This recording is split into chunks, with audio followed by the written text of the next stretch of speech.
সেন্সৰি integration কৰিব লাগে, সেন্সৰি integration টেকনিক্সৰ কথা শুনো আমি বিৰাট। চেণ্টাৰলৈ যাওঁ, বালি লওঁ, চাউল লওঁ, কিবা লওঁ। আমি একদম এনেকুৱাকৈ গছবিলাকত যে ফল লাগি আছে, চাওকচোন কি ধুনীয়াকৈ নুনি লাগি আছে ন। আমি অন্ততঃ এনেকৈ ছিঙিবলৈ দিব পাৰোঁ, খাব নালাগে। আমাক খোৱালেও তাহাঁতি কি পাব, টেক্সচাৰটো পাব, হয়নে? শুঙিবলৈ দিব পাৰি, চুবলৈ দিব পাৰি। ওপৰলৈ কৰিলোঁ, কি পালোঁ? হেণ্ড এক্সটেনশ্যন পালোঁ। এক্সাৰচাইজৰ দৰকাৰেই নাই, এনেকৈ হাতত লাগিছে, হয়নে? পাতবিলাক চুলোঁ, আৰাম লাগিলে।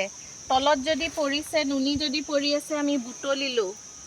ফিগাৰ গ্ৰাউণ্ড কনচেপ্ট, আমাৰ হেণ্ড ফাংচন আহি গ'ল, চব আহি যায়।